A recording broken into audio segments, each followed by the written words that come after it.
Hello students, welcome back to the next lecture of mathematical logic. हमने कल mathematical logic में first exercise के first question को complete किया था। आज हम क्वेश्चन नंबर 2 पर शुरू करेंगे। क्वेश्चन नंबर 2 को शुरू करने से पहले हमें कुछ बातें हैं जो पिछले लेक्चर से हमें पता होनी चाहिए, याद होनी चाहिए। तो कल हमने पढ़ा था कि स्टेटमेंट क्या होता है। तो स्टेटमेंट क्या होता है? स्टेटमेंट एक ऐसा सेंटेंस होता है जिसकी या तो वैल्यू ट्रू होती है या तो फॉल्स होती है। स्टेटमेंट की दोनों वैल्यूज़ नहीं हो सकती, मतलब स्टेटमेंट दो ट्रू और फॉल्स एट ए टाइम एक साथ में नहीं हो सकता। इसके अलावा हमने ये भी पढ़ा कि स्टेटमेंट क्या नहीं होता। स्टेटमेंट क्या नहीं होता? कोई डिमांड हो, कोई रिक्वेस्ट हो, इसे स्टेटमेंट में हम काउंट नहीं करते। कोई ओपन सेंटेंस हो, उसे हम स्टेटमेंट में काउंट नहीं करते। उसके बाद हमने लॉजिकल कनेक्टिव्स के बारे में पढ़ा, जिसके अंदर हमने 4 तरह के लॉजिकल कनेक्टिव्स पढ़े। कंजंक्शन पढ़ा, डिसजंक्शन पढ़ा, इम्प्लीकेशन पढ़ा, बाई कंडीशनल पढ़ा।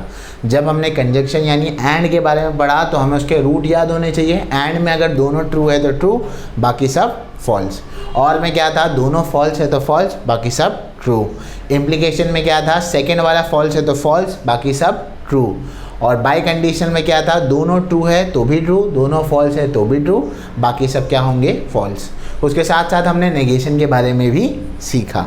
ठीक है, अब हम आगे बढ़ते हैं और इस एक्सरसाइज के क्वेश्चन नंबर 2 पर जाते हैं। इस एक्सरसाइज का क्वेश्चन नंबर 2 क्या कहता है?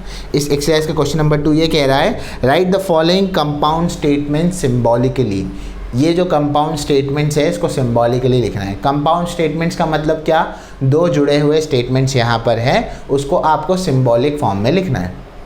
इसका एक जनरल प्रोसीजर है लिखने के लिए, और इसका प्रोसीजर ये है कि हम क्या करेंगे, इसके अंदर जो भी सेंटेंस या स्टेटमेंट आपको दिया हुआ है उस स्टेटमेंट को हम 2 पार्ट्स में डिवाइड करेंगे। एक पार्ट को क्यू मानेंगे और एक पार्ट को पी मानेंगे। सॉरी, एक पार्ट को पहले वाले को पी और दूसरे वाले को क्या मानेंगे? क्यू मानेंगे। और उस हिसाब से जहाँ पर भी सेंटेंस में जो लॉजिकल कनेक्टिव लिखा है उसको लिख देंगे और आपका सिम्बॉलिक फॉर्म बन गया। ठीक है, तो हम क्वेश्चन नंबर 2 के फर्स्ट से शुरू कर रहे हैं। तो क्वेश्चन नंबर 2 का फर्स्ट वाला पहला क्वेश्चन में क्या कह रहा है? पहले क्वेश्चन में ये कह रहा है कि Nagpur is in Maharashtra and Chennai is in Tamil Nadu. ठीक है, तो नागपुर इज़ इन महाराष्ट्र, तो इसे पहला ये दे देते हैं पी, इसे दे देंगे नागपुर इज़ इन महाराष्ट्र। ठीक है, second Q, Chennai is in Tamil Nadu. ठीक है, टी इन तमिलनाडु है। ठीक है, अब बीच में क्या आ रहा है? एंड आ रहा है। तो सिंबॉलिक फॉर्म इसका कैसे होगा? काफ़ी सिंपल है इसका सिंबॉलिक फॉर्म। कैसे लिखेंगे इसका सिंबॉलिक फॉर्म? सिंबॉलिक फॉर्म में हम इसके लिखेंगे पी एंड क्यू। हो गया सिंपल। आई होप सो समझने आया होगा ये वाला। सेकेंड वाले पे आते हैं, ट्राइंगल इज इक्विलेटरल और आइसोस्केलस। कैसे करेंगे इसको? तो सेकेंड वाले के लिए P जो है हमारा वो है triangle is equilateral. Triangle is equilateral, P इसको ले लेंगे। और Q क्या ले लेंगे? Triangle is isosceles. Triangle is isosceles. ठीक है ना? तो यहाँ पर हम लोग क्या करेंगे? यहाँ पर हम लोग बीच में आप लॉजिकल कनेक्टिव अगर देखेंगे तो लॉजिकल कनेक्टिव यहाँ पर है क्या? आज यहाँ पर लाइट नहीं है तो बिना फ़ैन के पढ़ाना पड़ रहा है यहाँ पर, तो काफ़ी गर्मी है। तो इसका सिंबॉलिक फॉर्म क्या होगा? इसका सिंबॉलिक फॉर्म होगा P और Q। ठीक है, समझ गया? तो ये सेकेंड वाला हो गया आपका। थर्ड वाले पर जाते हैं। The angle is right angle if and only if it is of measure 90 degree. ठीक है ना? तो थर्ड वाले में क्या करेंगे? P क्या लेंगे? एंगल इज राइट एंगल, ये लिख दिए। ठीक है, और क्या लिखेंगे? If it is of measure 90 degree. ठीक है, ये लिखते हैं यहाँ पर angle measures 90 degree. If and only if है, बाई कंडीशनल है। तो बाई कंडीशनल में सिंबॉलिक फॉर्म कैसे लिखा जाता है? बाई कंडीशनल में हम सिंबॉलिक फॉर्म ऐसे लिखते हैं, P implies double implies Q। तो P डबल इम्प्लाइज Q, ये आपका सिंबॉलिक फॉर्म हो गया इसमें। फोर्थ वाला, angle is neither acute nor obtuse, ठीक है ना। अब यहाँ पर नॉर शब्द आ रहा है, देखो नॉर शब्द आए या बट आए तो यहाँ पर एंड का लॉजिकल कनेक्टिव लगेगा, ठीक है। सिर्फ एंड पर एंड नहीं लगता, ऐसे कुछ और वर्ड्स है जहाँ जहाँ एक्सरसाइज में आएंगे मैं आपको बताऊँगा। तो जहाँ जहाँ ऐसे वर्ड्स होंगे वहाँ वहाँ हम लोग उस लॉजिकल कनेक्टिव को लगाएंगे। तो फोर्थ वाले में जो है angle is neither acute nor obtuse दिया हुआ है, तो फोर्थ वाले को कैसे करेंगे? ऐसे लिखेंगे, एंगल इज एक्यूट लिख लो पहले, एंगल इज एक्यूट। अब तुम बोलेंगे सर तो नाइदर दिया हुआ है, नाइदर लिखेंगे, ठीक है। देखो कैसे लिखेंगे, और क्यू वाले में लिखेंगे एंगल इज ऑब्ट्यूस, ठीक है ना। सिंबॉलिक फॉर्म इसका क्या होगा? इसका सिंबॉलिक फॉर्म ऐसे लिखेंगे, नाइदर एक्यूट नॉर ऑब्ट्यूस बोल रहा है ना, तो नाइदर एक्यूट के लिए कैसे लिखेंगे? नेगेशन P, नॉर बोला तो यानी कि एंड आएगा, नेगेशन Q। तो हमने एक्यूट माना, नेगेशन P क्या हो गया? नॉट एक्यूट हो गया। हमने ऑब्ट्यूस माना तो नेगेशन Q क्या हो गया? नॉट ऑब्ट्यूस हो गया। बात समझे? सिंपल है, ये हो गया। फिफ्थ क्वेश्चन पर आते हैं। फिफ्थ क्वेश्चन क्या कह रहे हैं? फिफ्थ क्वेश्चन हमारा ये है, if triangle A B C is a right angle triangle at B then measure of angle A plus measure of angle C is equal to 90 degree, ठीक है। तो अब यहाँ पर इफ देन वाला स्टेटमेंट है, तो कैसे करेंगे इफ देन वाले को? तो P मान लो और Q मान लो। तो पहले वाले में P में लिखेंगे A B C, triangle A B C is a right angle triangle, is a right angle triangle at B, ये मान लिया हमने, ठीक है। उसके अलावा then measure of angle A plus measure of angle C 90 है, तो ये लिख लेते हैं यहाँ पर measure of angle A plus measure of angle C is equal to कितना है? 90 डिग्री है, ठीक है। Fair enough. तो इसको क्या करेंगे? सिंबॉलिक फॉर्म में लिखेंगे अब। तो इसका सिंबॉलिक फॉर्म क्या होगा? इसका अगर हम सिंबॉलिक फॉर्म लिखेंगे तो इसका सिंबॉलिक फॉर्म ये होगा, इफ़ देन बोला गया है ना, हाँ, तो P इम्प्लाइज Q, सिंपल है, ठीक है। P डिफाइन कर दो, Q डिफाइन कर दो, लिख दो। तो फिफ्थ हो गया। फिफ्थ के बाद सिक्स पे जाते हैं। Hima Das wins gold medal if and only if she runs fast, ठीक है ना। तो P क्या आएगा? Hima Das runs fast, sorry wins gold medal है ना बेटा, Hima Das wins gold medal, wins gold medal, ठीक है ना। हिमा दास क्या हो गई भाई? गोल्ड मेडल जीत गई। और दूसरे में हिमा दास रन्स फास्ट। आप लोग भी जल्दी जल्दी भागते होंगे घर पे जब आपको आपके पेरेंट्स मारने आते होंगे, ठीक है, मजाक कर रहा हूँ, हाँ। तो हिमा दास रन्स फास्ट। अब इफ़ एंड ओनली इफ़ है तो सिंबॉलिक फॉर्म क्या लिखा जाएगा यहाँ पर?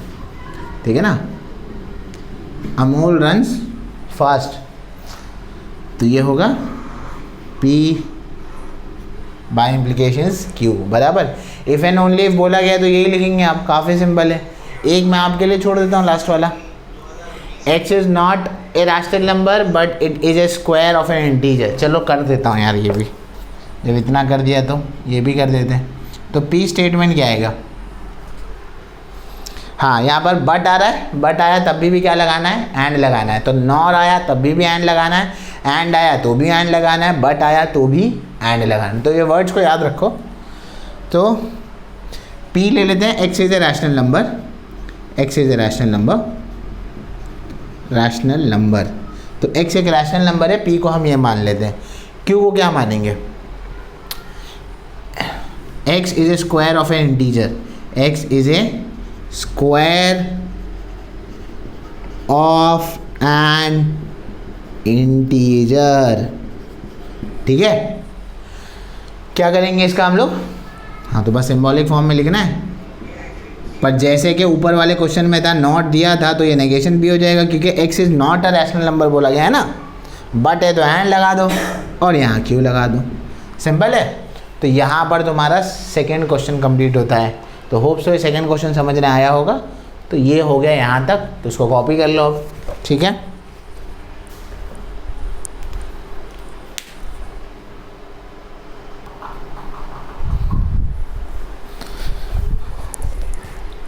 तो ठीक है, फिर अब आगे बढ़ते हैं हम लोग। अब हम जाएंगे क्वेश्चन नंबर 3 पर। क्वेश्चन नंबर 2 तक तो हमने देख लिया, अब क्वेश्चन नंबर 3 में क्या है। क्वेश्चन नंबर 3 में भी आपको स्टेटमेंट दिए, यहाँ पर स्टेटमेंट का ट्रुथ वैल्यू लिखना है। ट्रुथ वैल्यू हमने उसमें देखा है, फर्स्ट एक्सरसाइज में हम ट्रुथ वैल्यू के बारे में पढ़ चुके हैं, ठीक है। आप लोगों के यहाँ भी काफ़ी गर्मी हो रही होगी, यहाँ पर तो गर्मी काफ़ी ज़्यादा है, ठीक है। चलो क्वेश्चन नंबर 3 देखते हैं। Right the truth value of the following. आपको ट्रुथ वैल्यू लिखना है यहाँ पर। पहला क्वेश्चन है 4 इज़ ऑड और 1 इज़ प्राइम, ठीक है। थोड़ा सा जल्दी जल्दी करेंगे इसको क्योंकि काफ़ी सिंपल है। 1 मिनट, हाँ, ये वायर खुला नहीं तो ये सब जो है सेटअप, हाँ ठीक है। तो क्वेश्चन नंबर 3 का फर्स्ट है, पहला वाला, थर्ड का फर्स्ट करना है हम, ठीक है। 4 इज़ ऑड और 1 इज़ प्राइम, तो P ले लेते हैं। 4 इज़ ऑड, 4 को क्या लिखते हैं, ऑड लिखते हैं, ठीक है। Q 1 इज़ प्राइम, ठीक है, ये लिख दिया। 4 इज़ ऑड लिख दिया और 1 इज़ क्या लिख दिया, प्राइम लिख दिया। करेंगे कैसे इसको, करेंगे इसको ऐसे, ठीक है। अब अगर सिंबॉलिक फॉर्म में हम लिखेंगे तो P और क्या होगा, Q होगा, बराबर है। क्या आएगा, P और Q आएगा। अब P है क्या, 4 ऑड होता है नहीं, तो इसकी ट्रुथ वैल्यू क्या होगी, तो ट्रुथ वैल्यू यहाँ पर निकालते हैं। तो इसकी अगर ट्रुथ वैल्यू निकालनी है तो कैसे निकालेंगे, तो इसकी ट्रुथ वैल्यू हम ऐसे निकालेंगे। 4 इज़ ऑड है तो क्या होगा, फॉल्स। और 1 इज़ प्राइम, 1 प्राइम नहीं होता है, 1 तो आइडेंटिटी होता है, पता होगा। 2 से प्राइम शुरू होता है तो वो भी क्या है, फॉल्स। और में क्या होता है, दोनों फॉल्स तो फॉल्स होता है, तो ये क्या आएगा, फॉल्स आएगा। बढ़िया है, समझ गया होगा। चलो सेकंड क्वेश्चन पर जाएंगे। सेकंड क्वेश्चन देखो क्या कह रहा है। सेकंड क्वेश्चन में P दिया है, P में दिया है 64 इज़ ए परफेक्ट स्क्वायर, तो लिखेंगे यहाँ पर 64 इज़ ए परफेक्ट स्क्वायर, ठीक है। तो 64 क्या लिखा हमने, एक परफेक्ट स्क्वायर लिखा। And 46 is a prime number, तो यहाँ पे Q लिख देते हैं। Q क्या होगा, 46 is a prime number. Oh light आ गई है, हाँ। तो 46 इज़ ए प्राइम नंबर, तो इसको कैसे करेंगे हम लोग, सिंबॉलिक फॉर्म में कैसे लिखेंगे। सिंबॉलिक फॉर्म में हम इसे ऐसे लिखेंगे कि यहाँ पर एंड है तो P एंड Q हो जाएगा ये। ट्रुथ वैल्यू कैसे निकालेंगे इसकी, ट्रुथ वैल्यू अगर इसकी निकालनी है तो हम ट्रुथ वैल्यू कैसे निकाल सकते हैं। 64 is a perfect square, true. 46 is a prime number तो है नहीं 46, सो क्या आएगा, फॉल्स। सो एंड में क्या होता था, दोनों ट्रू तो ट्रू, बाकी सब क्या होते थे, फॉल्स, तो ये भी क्या होगा, फॉल्स। फेयर इनफ, समझ रहे हैं ये बात, ठीक है।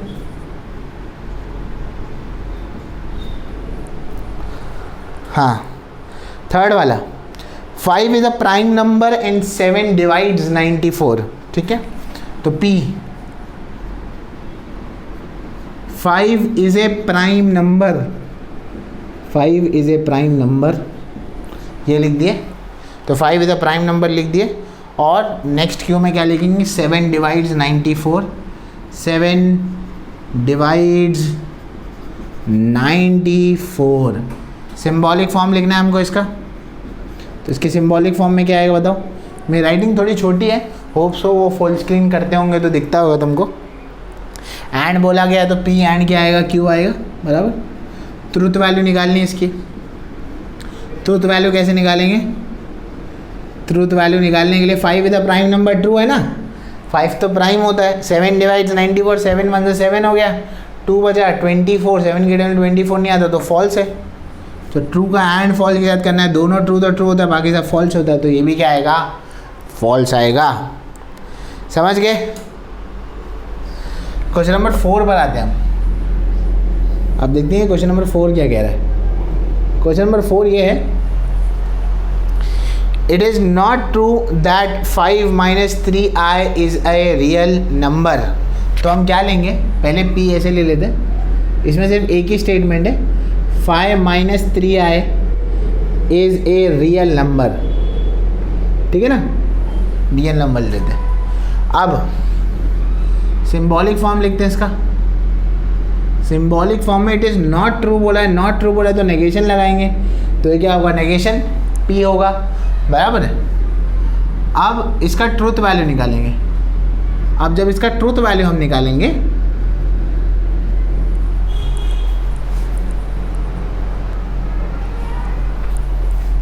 तो क्या करेंगे, तो 5 - 3i is a real number, ये तो फॉल्स है क्योंकि ये तो कॉम्प्लेक्स नंबर है ना, तो ये फॉल्स होगा।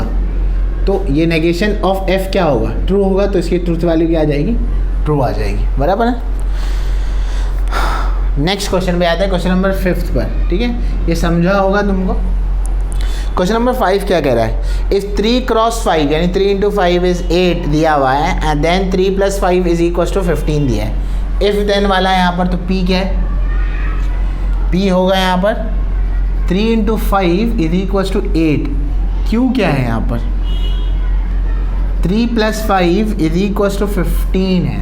तो इफ़ देन है तो सिंबॉलिक फॉर्म कैसे लिखेंगे वो तो पता ही है हमको, लिख देते हैं इफ़ देन, तो क्या होगा, p इम्प्लाइज q होगा। ट्रूथ वैल्यू निकालनी है। ट्रूथ वैल्यू कैसे निकालेंगे इसकी, ट्रूथ वैल्यू इसकी निकालने के लिए हम क्या करेंगे, इसकी ट्रूथ वैल्यू निकालने के लिए इसको देख लो, पहला वाला क्या ट्रू है, क्या 3 × 5 8 होता है क्या, नहीं, तो फॉल्स है, ठीक है ना। और इसमें 3 + 5 8 होता है, ये भी फॉल्स है, तो उल्टा दिया हुआ है। तो इफ़ देन में ये था कि अगर सिर्फ सेकेंड वाला फॉल्स होगा तो फॉल्स होता है, बाकी सब ट्रू होता है, तो इसकी वैल्यू क्या आ जाएगी, ट्रू, ठीक है। तो ये ट्रूथ वैल्यू आ गई इसकी। नेक्स्ट क्वेश्चन नंबर 6 पर जाता है। क्वेश्चन नंबर 6 क्या है हमारा, क्वेश्चन नंबर 6 ये है, milk is white if and only if sky is blue. तो p ले लो, क्या आएगा, p क्या आएगा बोलो, पहला सेंटेंस क्या होगा, milk is white, milk white ही होता है ना, है ना, कोई भी कंपनी का ले लो, अमूल, मदर डेयरी, महानंद, आप क्या क्या चलता है। एंड q क्या है, sky is blue, sky is blue, milk is white, sky is blue, ये दिया हुआ है आपको, ठीक है। कैसे करेंगे इसको, सिंबॉलिक फॉर्म, सिंबॉलिक फॉर्म हम इसका ऐसे लिखेंगे, इफ़ देन है ना, तो sorry if and only if है ना, तो इफ़ एंड ओनली इफ़ है तो क्या आएगा, ये आएगा। और इसका ट्रूथ वैल्यू कैसे निकालेंगे, ट्रूथ वैल्यू हमें इसका निकालना है। तो मिल्क इज़ वाइट ट्रू है, स्काई ब्लू है वो ट्रू है, दोनों ट्रू है, तो क्या होगा, ट्रू होगा। समझ गए, तो 6 हो गया। 7th वाला आपके लिए वो एक होमवर्क दे देते हैं, ठीक है। तो इस तरह से आपका क्वेश्चन नंबर 3 भी क्या होता है यहाँ पर ख़त्म होता है। होप सो समझ में आया होगा। अब हम जाएंगे क्वेश्चन नंबर 4 पे, इसको नोट डाउन कर लो, ठीक है, कर लिया।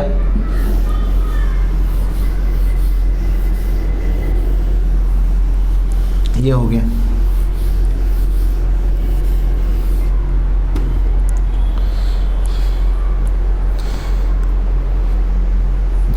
यहाँ तक होने के बाद हम अब क्वेश्चन नंबर 4 पर जाएंगे। क्वेश्चन नंबर 4 देखें क्या, यहाँ पे थोड़ा सा अच्छा लगेगा, आपको मज़ा आएगा ये क्वेश्चन करने में। If the statement P Q are true statement, जहाँ पर P और Q आएगा वहाँ ट्रू लेंगे। R and S are false statement that determine the truth value of the following. P Q true है, R S फॉल्स है, आपको truth value निकालनी है, ठीक है। काफ़ी सिंपल है, चलो देखते हैं। तो क्वेश्चन नंबर 4 का फर्स्ट वाला है।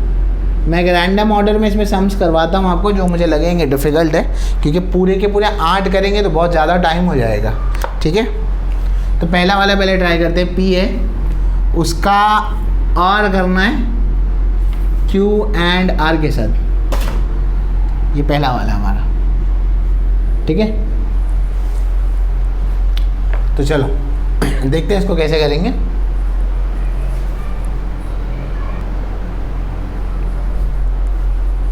तो कैसे करेंगे इसको, तो बस P है तो यहाँ ट्रू लिख दो, Q है तो ट्रू लिख दो, R है तो फॉल्स लिख दो। बचपन में सीखा था, क्या सीखा था बचपन में? बचपन में ही हमने ये सीखा था कि हम क्या करेंगे, यहाँ पर पहले ब्रैकेट को सॉल्व करते हैं। तो ब्रैकेट को सॉल्व करो यहाँ पर, तो ब्रैकेट में क्या है, ब्रैकेट आपका ये है यहाँ पर, एंड है दोनों ट्रू तो ट्रू, बाकी सब फॉल्स होता है तो फॉल्स ले लो। अब यहाँ पर ये दोनों का क्या है, और है, और में क्या होता है, दोनों फॉल्स तो फॉल्स होता है, बाकी सब ट्रू होता है तो ये ट्रू आ जाएगा। हो गया, पहला क्वेश्चन सिंपल है। ठीक है, दूसरे सवाल पर जाते हैं। तो दूसरा क्वेश्चन हमारा क्या है, दूसरा क्वेश्चन हमारा ये है P implies Q और R implies S। ठीक है, कैसे करेंगे इसको,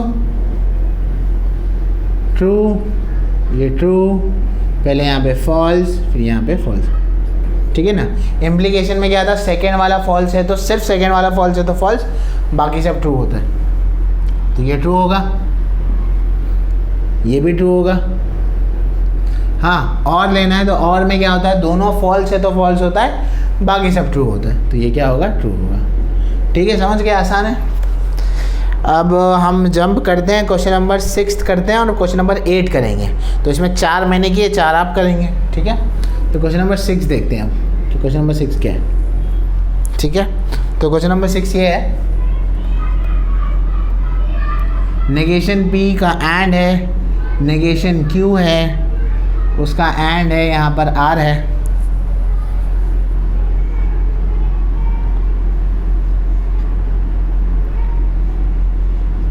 Q है, एंड है,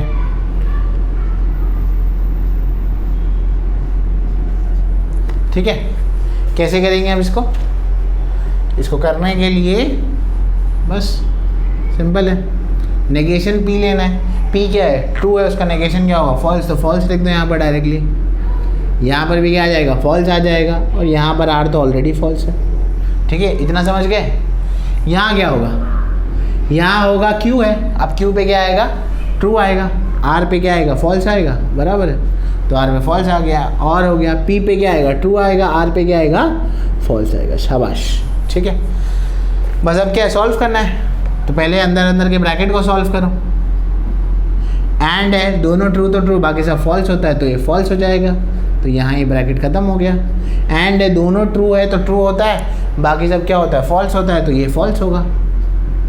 उसके साथ और करना है, अगेन ये भी क्या होगा, फॉल्स होगा, क्योंकि दोनों ट्रू है तो ट्रू आता है। तो अगेन एंड है यहाँ पर, तो दोनों ट्रू है तो ट्रू आता है, ये फॉल्स होगा। ठीक है, अब ये हो गया। और में क्या होता है, दोनों फॉल्स है तो क्या होता है, फॉल्स होता है, तो यहाँ फॉल्स आएगा, और ये फिर दोनों फॉल्स है तो फॉल्स होता है। फेयर इनफ, समझ में आया। अब इसके अलावा क्वेश्चन नंबर 8 देखते हैं हम लोग। तो क्वेश्चन नंबर 8 क्या है, ठीक है। क्वेश्चन नंबर 8 है हमारा, पूरे ब्रैकेट के बाद नेगेशन है, फिर है नेगेशन P का एंड है R के साथ, और है S इम्प्लाइज नेगेशन Q के साथ,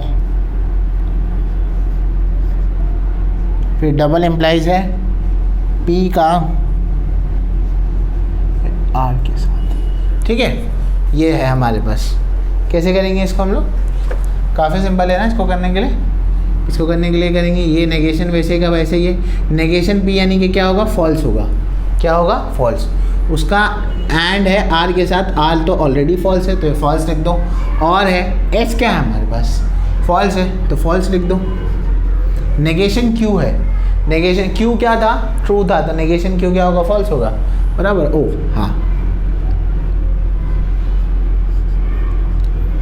P का एंड R के साथ करना है। P क्या है, ट्रू, तो ट्रू का एंड जो है वो R के साथ करना है, R क्या है, फॉल्स है। ठीक है, ये हो गया, ये नेगेशन है। एंड है, उसमें दोनों ट्रू तो ट्रू, बाकी सब फॉल्स होता है तो ये फॉल्स होगा। ये और है, यहाँ पे क्या होगा, दोनों फॉल्स है। अच्छा इम्प्लीकेशन है यहाँ पर, इम्प्लीकेशन में क्या होता है, सिर्फ सेकेंड वाला फॉल्स है तो फॉल्स होता है, बाकी सब ट्रू होता है, तो ये ट्रू हो जाएगा। फिर ये बाई कंडीशनल यहाँ पर बना लो। और अच्छा ये यहाँ से यहाँ तक था, मैंने 2 ब्रैकेट कहाँ गए, ये एक ब्रैकेट है और ये ब्रैकेट नहीं है यहाँ पर, है ना, ठीक है। अब दोनों ट्रू है तो ट्रू होता है, बाकी सब फॉल्स होता है, तो ये क्या हो जाएगा, फॉल्स हो जाएगा। ये नेगेशन यहाँ बाकी है अभी भी, और लेना है। और में क्या था, दोनों फॉल्स तो फॉल्स, बाकी सब ट्रू होता है, तो ये ट्रू हो जाएगा, तो ये ट्रू हो गया। इम्प्लीकेशन है यहाँ पर, और यहाँ पर क्या है, फॉल्स है। नेगेशन ऑफ टी क्या होगा, एफ होगा, बराबर है। बाई कंडीशनल है, बाई कंडीशनल में दोनों ट्रू तो ट्रू और दोनों फॉल्स भी तो ट्रू, तो ये भी क्या हो जाएगा, ट्रू हो जाएगा। ठीक है, काफ़ी सिंपल है, समझने आया होगा। नोट डाउन कर लो इसको। तो मैंने आपको 4 सम यहाँ पर बताएं, 4 सम आपको करने हैं यहाँ पर, ठीक है। तो चलिए फिर क्वेश्चन नंबर 5 पे जाते हैं अब। तो क्वेश्चन नंबर 5 देखते हैं क्या है अब। तो ये रब कर देता हूँ मैं अब, ठीक है, नोट डाउन कर लिया होगा, ओके।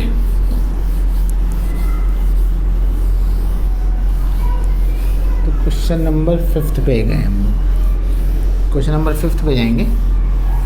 क्वेश्चन नंबर 5 है क्या।